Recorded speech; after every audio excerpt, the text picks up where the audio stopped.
আসসালামু আলাইকুম সুপ্রিয় দর্শক, আপনাদের ভালোবাসায় আসলাম অসহায় মেয়ের জীবন কাহিনী নিয়ে। আসসালামু আলাইকুম। ওয়ালাইকুম আসসালাম। কেমন আছো তুমি? জি আলহামদুলিল্লাহ ভালো আছি। আচ্ছা, তোমার নামটা জানো কি বলছিলাম? আমার নাম মোসাম্মদ লাবণ্য। লাবণ্য না? এই নামটা তোমার কে রাখছিল? রাখছি আমার আব্বু। তোমার আব্বু রাখছিল না? কিন্তু ভাগ্যক্রমে সে বেছে নেয়, এই তো? তোমার আব্বুর কথা মনে পড়ে না? হ্যাঁ অবশ্যই মনে পড়ে। অনেক মিস করো? হ্যাঁ। আমি নিজেও দেখে আসছি এবং মানুষের মুখে প্রচলিত শুনি যে মেয়ে হলে বাবাকে অনেক অনেক ভালোবাসে। হয়তো তোমার আব্বুকে অনেক মিস করো। আমার আব্বুকে অনেক মিস করি। আমার আব্বুর এক স্বপ্ন ছিল আমাকে নিয়ে, আমাকে অনেক ভালোবাসে, অনেক আদর করতো। তো স্বপ্নটা পূরণ হয়েই হলো না নাকি? তো যাই হোক, তারপরে তোমার আব্বু মারা যাওয়ার পরে সংসারের হালটা কে ধরছিল? সংসারের হাল ধরছে তখন আব্বু মারা যাওয়ার তখন আমি খুবই ছোট ছিলাম। আচ্ছা। আর আমার আরো দুইটা ভাই বোন আছে, ওরা আরো বেশি ছিল, অনেক ছোট ছিল। আচ্ছা। তো আমার আম্মুই হাল ধরছে। আম্মু বাসা বাড়িতে কাজ করতো। আচ্ছা। এখান থেকে আর কি আমাদের মানে তোমাদেরকে বাঁচাইছে বা অনেক লালন পালন করে অনেক বড় করছে। তা এখনো কি বাসা বাড়িতে কাজ করতেছে? না, বাসা বাড়িতে কাজ করতেছে না, এখন দর্জির কাজ করতেছে। ও, দর্জি, পাশাপাশি দর্জির কাজটা শিখে নিজের হাতে কাজ তুলে নিচ্ছে। এখন কি কারেন্টের মেশিন চালায় নাকি পাওয়ার মেশিনটা? কোনটা? পায়ের মেশিন।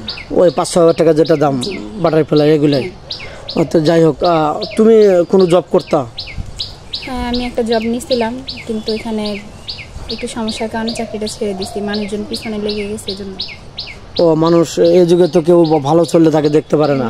এবং তুমি অনেক বড় হয়েছো, দেখতে অনেক সুন্দর মাশাআল্লাহ। তো যাই হোক, আজে বাজে কথা বলে, যা বুঝতে পারলাম। কথা বলে মানে সহজ সরল পাইছে বা সরলতার সুযোগ নিতে চাই।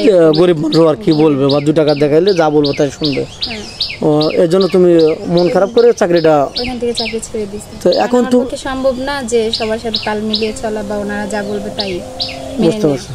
যতই গরিব হও কিন্তু সততা তুমি নষ্ট করবে না, এই তো? তো যাই হোক, এখন তুমি কি চাচ্ছ? আমাদেরকে আমার সামনে কি জন্য আসছো? কোনো আর্থিক সহযোগের জন্য নাকি বিয়ে শাদীর জন্য?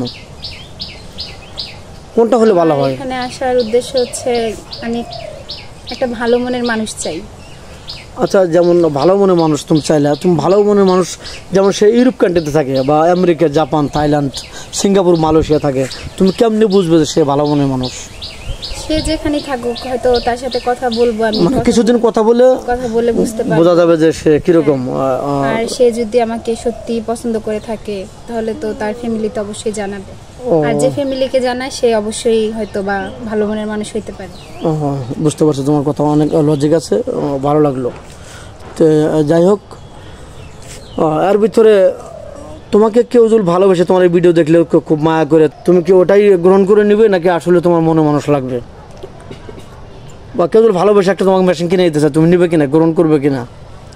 আমাদের অনেক প্রবাসী ভাই আছে, ফ্রেন্ড সার্কেলে বন্ধু বান্ধব আছে, বলে যে মেয়েটা অনেক ভালো, যেহেতু অসহায়, আমি বিয়ে করবো না, ওর পাশে দাঁড়িয়ে আপনি একটা মেশিন কিনে দিলাম, টাকা দিলাম, তুমি কি নিবে হাসি মুখে? আলহামদুলিল্লাহ, আমি খুশি হইলাম। অনেক প্রবাসী আমাদের ভাই আছে, তারা হেল্প করে, মানুষের পাশে তারা দাঁড়ায়, মানুষের জন্য মানুষ। তো যাই হোক, তুমি কি কোয়ালিটির মনে মানুষ চাচ্ছ বলো তো একটু? হ্যান্ডসাম লাগবে, অল্প বয়সের লাগবে নাকি বেশি বয়স, বা তোমার বয়স 20+, তার বয়স কত হলে তোমার সেট হবে? না, বয়সটা মোটামুটি যায়, যেরকমই হোক বয়সটা ম্যাটার করে না। কিন্তু যে আমি আগেই বলছিলাম যে মানুষটা খুব ভালো হতে হবে এবং সঠিক একটা মানুষ হতে হবে। বুঝতে পারছি, মানে যার মনের মধ্যে কোনো অহংকার বা কোনো কিছু থাকবে না, এরকম একটা মানুষ। যাই হোক, তোমার ভিডিও পাবলিক হচ্ছে, দেশ প্রবাস থেকে দেখছে, তোমাকে কিভাবে পাবে বলো তো? আমার পার্সোনালি কোনো ফোন নাই, আমি কোনো ফোন ইউজ করি না। তো আমার সাথে যোগাযোগ করতে চাইলে আপনাদের এখানে যোগাযোগ করলে অবশ্যই আমাকে পাবে। দর্শক বন্ধু শুনতে পারলেন, মেয়েটা খুবই অসহায়, অনাথ, খুবই মিষ্টি একটা মেয়ে, অনেক নম্র ভদ্র, আশা করি ঠকবেন না। যাই হোক, আমাদের নাম্বার দেওয়া থাকবে, কেউ ভিডিও কল দেবেন না, অডিও কল দেবেন। ভিডিও কল দিলে ব্লক করতে বাধ্য হবো। ভালো থাকবেন, সুস্থ থাকবেন, এই বলে শেষ করছি। আল্লাহ হাফেজ।